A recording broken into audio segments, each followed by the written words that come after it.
Assalamualaikum warahmatullahi wabarakatuh. Saya Aisyah Syed dari CGP Angkatan 7.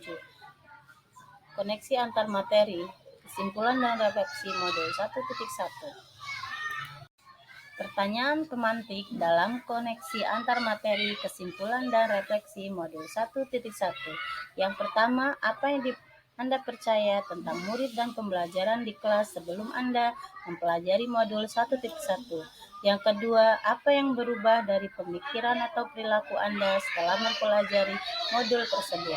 Yang ketiga, apa yang dapat segera Anda terapkan lebih baik agar kelas mencerminkan pemikiran KHD. Pembelajaran yang berpihak pada murid. Setelah saya mempelajari pemikiran-pemikiran Ki Hajar Dewantara, pemikiran saya berubah menjadi harus memberikan tuntunan kepada anak didik dengan lebih sabar dan ikhlas karena mereka adalah pribadi yang unik dan berbeda-beda. Dalam konsep membina saya akan mengingat 3 hal, yakni Ingarso Sung Tulodo, Ing Madya Mangun Karsa dan Tutwuri Handayani. Di depan menjadi contoh, di tengah memberikan semangat, dan di belakang memberikan dorongan.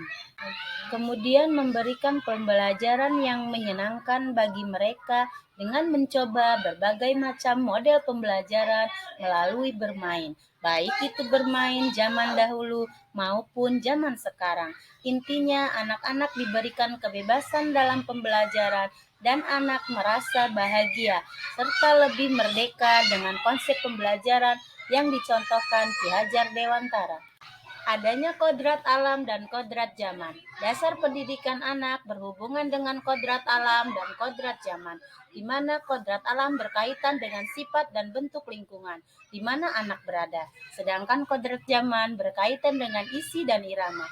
Dalam melakukan kegiatan yang terpadu, selalu ingat bahwa segala kepentingan anak-anak didik, baik mengenai kehidupan pribadinya, jangan sampai terlepas dari segala kepentingan yang berhubungan dengan kodrat keadaan, baik pada alam maupun pada zaman.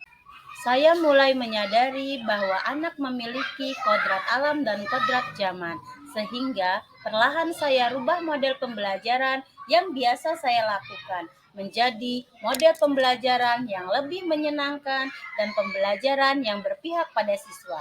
Tugas seorang pendidik adalah menuntun agar anak dapat mengembangkan kodrat sesuai dengan kodrat zamannya.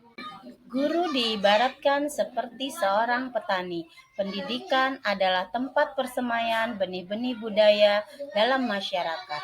Ki Hajar Dewantara memiliki keyakinan bahwa untuk menciptakan manusia Indonesia yang beradab, maka pendidikan menjadi salah satu kunci utama untuk pencapainya. Pendidikan dapat menjadi ruang berlatih dan bertumbuhnya nilai-nilai. Ki Hajar Dewantara mengibaratkan peran pendidik seperti seorang petani atau tukang kebun. Anak-anak seperti biji tumbuhan yang disemai dan ditanam oleh Pak Tani atau Pak Tukang Kebun di lahan yang telah disediakan.